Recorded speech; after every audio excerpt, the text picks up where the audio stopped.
दिए वोट पर उनके निकले कम, कभी चोर कभी वोट कभी मोहब्बत की दुकान, पर नतीजा वही खाली हाथ टूटे हुए अरमान। गौरव गौरव जैन जी, मूल विषय ये है कि बाकी तो सबके कहने की शैली है, लेकिन मूल विषय जो जनता के लिए वो ये, क्या ऐसा संभव है कि रामलाल का वोट अपने मोबाइल से श्यामलाल काट दे और मोबाइल अंदर रख ले छुपा के?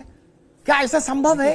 तब एक मिनट प्रश्न पूरा, तब तो मेरे ख्याल से इस देश में सबके वोट काट चुके होते नहीं। एक दूसरा प्रश्न, दलित, पिछड़े और मुसलमान के वोट काटे जा रहे हैं, ठीक, सवर्णों के नहीं काटे जा रहे। क्या सवर्ण वोट नहीं करता कांग्रेस को? ऐसा लगता कांग्रेस को, क्योंकि उन्होंने कहा हमारे वोट काटे जा रहे और हमारे वोट कौन है? दलित, पिछड़े और मुसलमान। अगर मैं दलित, पिछड़े और मुसलमान को जोड़ दूं तो ये 75% को क्रॉस कर जाते हैं भारत की आबादी के। तब तो कांग्रेस को 400 सीट के साथ परमानेंट लोकसभा में होना चाहिए। और जो आयोग ने कहा है कि जिस चुनाव की बात राहुल जी कर रहे हैं, जिस चुनाव का वो आंकड़ा लेकर आए हैं कि वहां 4 बजे उठ के लोगों ने वोट काट दिए एक दूसरे के, उस चुनाव में भारतीय राष्ट्रीय कांग्रेस का उम्मीदवार जीता है और वो कह रहे हैं कि हमारे तो वोट ही काट दिए। ये कुछ विसंगतियां हैं जो मुझे लगता है इनको कांग्रेस को एड्रेस करना होगा। गौरव, अच्छा, शुरुआत से आपके 2-3 चीजें अभी मनीषा जी ने भी बोली कि भाषा के ऊपर सबसे पहली बात करी, तो मुझे शायद याद दिलाने की जरूरत नहीं है कि नरेंद्र मोदी ने क्या क्या मंच से बोला था। हो सकता है कि शायद उन्हें याद ना हो, इसलिए वो लीडर अपोजिशन की ओर बोल रहे हैं कि भाषा का स्तर जिस तरीके से नरेंद्र मोदी ने गिराया भारतीय राजनीति में, उसकी कोई तुलना की नहीं जा सकती। 50 करोड़ की गर्लफ्रेंड, जर्सी गाय, रेनकोट पहन के बाथरूम में नहाना, ये मतलब ये याद दिलाने वाली बात नहीं। मुझे लगता है इतनी वरिष्ठ प्रवक्ता हैं वो क्या बोलते हैं प्रेस की साथी, उन्हें पता होगा। खैर, दूसरी बात करी कि राहुल जी क्या बात करते हैं और नरेंद्र मोदी वो जो बातें करते हैं उसको नहीं मानते। गब्बर सिंह टैक्स भी बोला था राहुल गांधी जी ने, वापस लेना पड़ा नरेंद्र मोदी को। चीन के ऊपर भी बोला था राहुल गांधी जी ने, नरेंद्र मोदी जी को वापस लेना पड़ा। ट्रंप के ऊपर भी बोला था, उसमें भी मुंह की खाई। तो ये याद दिलाने के कौन अपनी मुंह की खा रहा है, कौन क्या कर रहा है, ये सब याद दिलाने की बात नहीं है। दूसरी बात आई आपकी फॉर्म 7 की, कि फॉर्म 7 में क्या हुआ, कैसे कोई किसी का वोट काट रहा है। तो फॉर्म 7 में प्रक्रिया होती है कि भैया अगर आपको लगता है कोई सस्पिशियस है या कोई और व्यक्ति, और इसमें हुआ क्या, इसमें जिस व्यक्ति के नाम पर उसका जो नंबर था, रजिस्टर्ड मोबाइल नंबर था, वो नंबर के ना यूज करके दूसरे पोर्टल से दूसरे फर्जी आईडी बना करके, जैसे कि गोदाबाई के नाम से आईडी बनाई गई, उससे 12 बार लॉग इन करके 12 बार अलग अलग दिए गए फॉर्म 7 भरा गया कि ये नाम काट दीजिए। और उन्होंने तो आके आपके सामने बोला। अब अगर चुनाव आयोग को या ज्ञानेश कुमार को लगता है कि गोदाबाई जी जो हैं वो झूठ बोल रही हैं, तो उनके खिलाफ एफआईआर करें। और जब एफआईआर कर दी तो बेंगलोर में जब सीआईडी उसकी जांच कर रही है, तो उसमें जांच करने में 18 बार पूछ लिया। अगर हाथ आपके इतने साफ हैं तो आप 18 बार उसका जवाब क्यों नहीं दे रहे? डर किस तरह है ज्ञानेश कुमार जी, मुझे समझ नहीं आया। और बार बार ज्ञानेश कुमार जी का पीछे वो करने, पिछलुए की तरह बीजेपी आ जाती है कि नहीं वो तो बहुत अच्छी बातें कर रहे हैं, वो तो बहुत बढ़िया आदमी है। अरे बोलने तो दो उस व्यक्ति को कि उनको कहना क्या है। और अगर आपके हाथ इतने साफ हैं तो जाइए एफआईआर में कोऑपरेट करिए। और अगर लगता है कि हम लोग झूठ बोल रहे हैं तो हमारे खिलाफ एफआईआर कराइए, हमारे खिलाफ आप कोर्ट जाइए, एफिडेविट दीजिए। जो इतनी बड़ी बड़ी बातें बोलते हैं वो करिए ना खुद, क्यों हाथ में हाथ धरे बैठे हैं? अगर आपकी बात में 1% भी सच्चाई है तो करिए, कोई ना कोई कार्रवाई करिए, जेल भेज दीजिए अगर आप इतनी अच्छे हैं।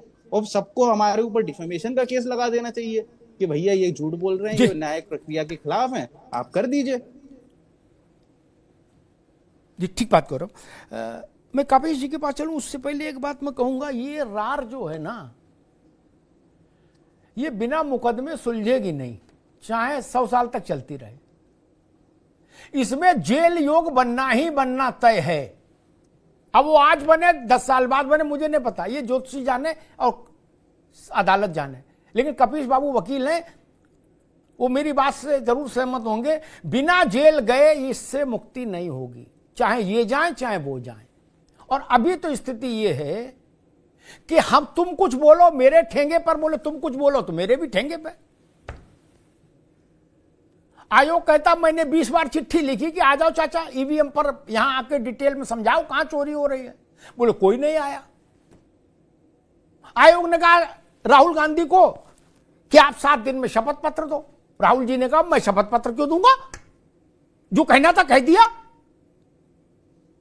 तो ना राहुल गांधी आयोग की मान रहे, ना आयोग राहुल गांधी की मानेगा, ये सामान्य धारणा है, ठीक बात है। तब ये निपटेगा कपीश बाबू केवल अदालत से।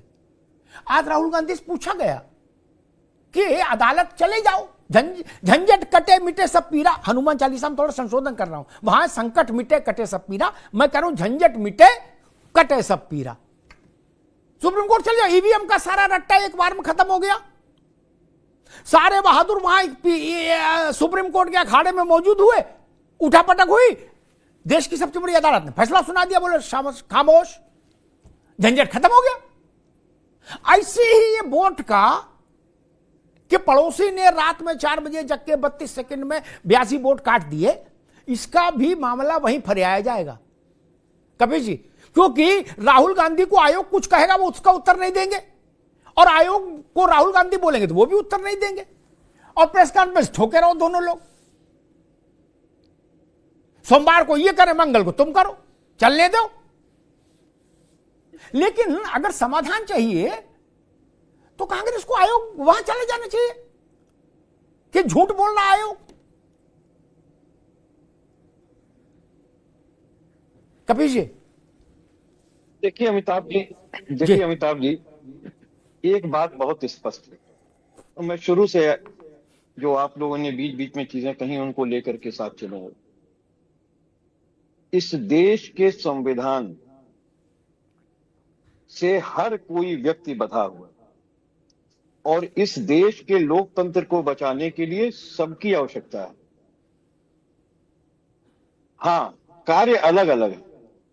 मतदाता अपने मत का दान करके लोकतंत्र को बचाता है, और जिसको जिताता है वो भी लोकतंत्र के लिए ही अपनी जनप्रतिनिधि, अपनी जनता के लिए काम करता है। राहुल जी ने एक बात बहुत सीधी और साफ कही है, केशवानंद भारती बनाम भारत संघ के बाद में माननीय सुप्रीम कोर्ट का जो संवैधानिक पीठ का जजमेंट है उसमें स्पष्ट कहा गया है कि संविधान की अभिरक्षा की जिम्मेदारी सुप्रीम कोर्ट के ऊपर है, लेकिन लोकतंत्र को बचाने की जिम्मेदारी हमारी संवैधानिक संस्थाएं और सरकार को है। और विपक्ष को लोकतंत्र लूट रहा हो तो आवाज उठाने के लिए जरूर उसके पास शक्ति है, क्योंकि बाकी क्रियान्वयन करने की शक्ति नहीं। और अमिताभ या तो मूर्धन्य पत्रकार हैं, ये बात तो राहुल गांधी ने सही कही। और मैं दूसरी बात अब कह दूं, अरे हम तो पहले से इस बात को कह रही है समाजवादी पार्टी कि धर्म और जाति देख करके ड्यूटी लगाई जा रही है चुनाव की, धर्म और जाति देख करके वोट बनाया जा रहा है, वोट काटा जा रहा है। और हम लोगों ने तो 18,000 एफिडेविट भी दिए। तो चक्कर इस बात का है कि जब हमसे मांगा गया और हमने दिया तो आज तक कोई उसकी आख्या नहीं आई। अब तीसरी बात कह दूं, जो राहुल गांधी जी आरोप लगा रहे हैं वो निराधार कहीं से नहीं है, क्योंकि विद एविडेंस लगा रहे हैं, साक्ष्य के साथ। लेकिन चुनाव आयोग जो पत्रकार वार्ता कर रहा है उसमें तो कोई एविडेंस नहीं। और आप स्वयं बताइए, मैं तो चूंकि एडवोकेट भी हूं तो एविडेंसेस को जानता हूं कि कब और कैसे रखा जाता है। भारतीय साक्ष्य अधिनियम क्या कहता है, जब हमने ही आपको सारे कागज दिए हैं तो उस पर आप हमसे शपथ पत्र मांगिएगा महाराज। जब आपके ही कागज है तो आप देंगे कि हम देंगे। और इसमें चुनाव आयोग भाग क्यों रहा है? अगर सीआईडी की जांच में 18 पत्र लिखे गए हैं तो चुनाव आयोग कह दे कि हमें 18 नहीं मिले, 2 मिले, 4 मिले, 6 मिले या नहीं मिले। सीआईडी की जांच एक एजेंसी की जांच है, उस एजेंसी के जांच को आप जवाब दे। चुनाव आयोग है संवैधानिक संस्था, तो इसके मतलब क्या, आप कानून के दायरे में नहीं आते।